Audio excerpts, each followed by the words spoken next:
It was a debate that will go down the political history as the first ever televised FDC presidential flag-bearer race debate.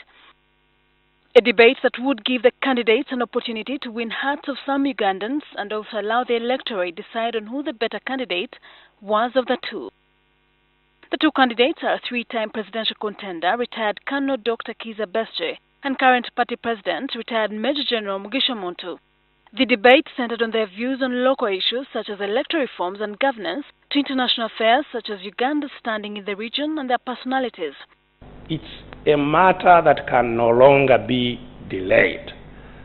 What needs to be done is known. It is very clear those who are supposed to do it have no motivation for doing it. It therefore must rest on the citizens of this country. The next 6 months you must choose which path to take. And as TDA, my view is that if you use both simultaneously, it will weaken us as an opposition, because you send different signals to the population, and you will neither go through an electoral process and win, nor will you succeed through civil disobedience. It indeed brought out their leadership styles. The only area I think where I differ with quite a number of colleagues is that whether we choose to take civil disobedience as a legitimate path of struggle, whether we choose to go through the electoral processes, organization is a critical factor. Because if you are not well organized, if you take the path of civil disobedience, you will easily be dispersed. How to take actions. Actions and these actions will be actions that are non-violent, but that assert the will of the people of Uganda. To say you cannot have it the way you want, that you will organize another fraudulent election in our country. We are not going to allow you to organize another fraudulent election. Very sorry.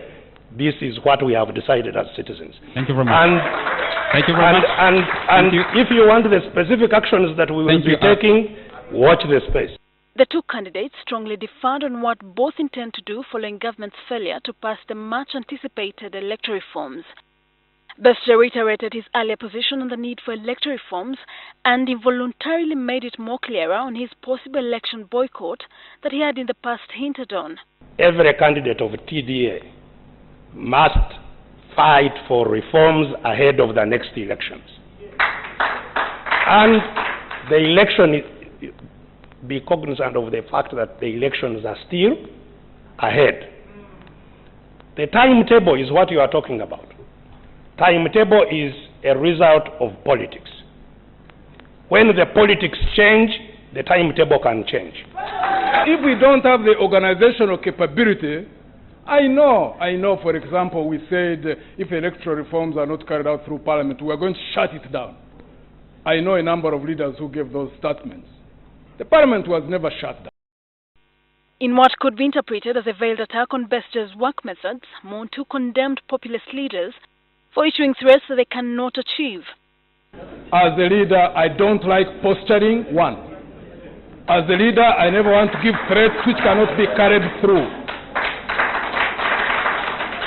I know that the population has lost hope in us as politicians because we like posturing. When you are a leader, never give a threat unless you are able to see through. Moderator, is he suggesting that the TDA is posturing? No. Or the compact is posturing? No. Because I'm asking whether he's committed. I'm asking whether he's committed not anybody's position, but the position of TDA, the position of the Citizens Compact. Whether he's committed to those positions, or whether he's now saying those positions are posturing. I am concentrating on building our organizational capabilities, so when we review and say, let's take this path or that path, that whichever path we choose, we successfully execute it. The two leaders, however, agreed on the foreign policy concerning the country's deployment in South Sudan and the current leadership crisis in Burundi and South Sudan. They also seem to agree that the incumbent President Yoweri Museveni has served his purpose after nearly 3 decades in power. What he's doing right is obviously to suppress the rights of others. That's the only reason he's been there for 29 years.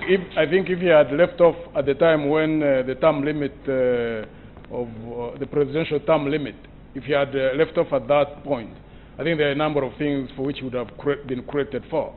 But when he removed the term limits, he has literally undermined all that. And on what makes them better than the other? Bottom line is that you must have support.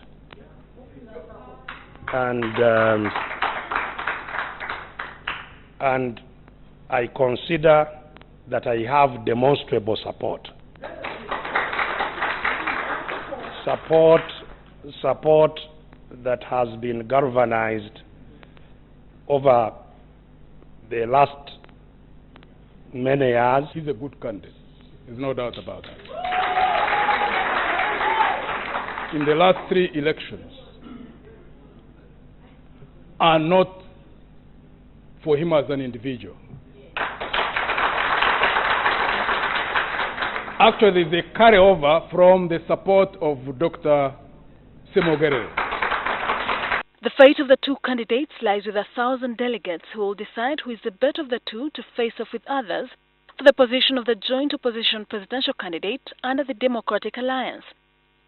Whoever is chosen on September 2nd could tussle it out with President Yoweri Museveni for the highest office. So will it be Mugisha Muntu who will have a first shot at the presidency, or Besje a fourth aim? Shilanduchere, NTV.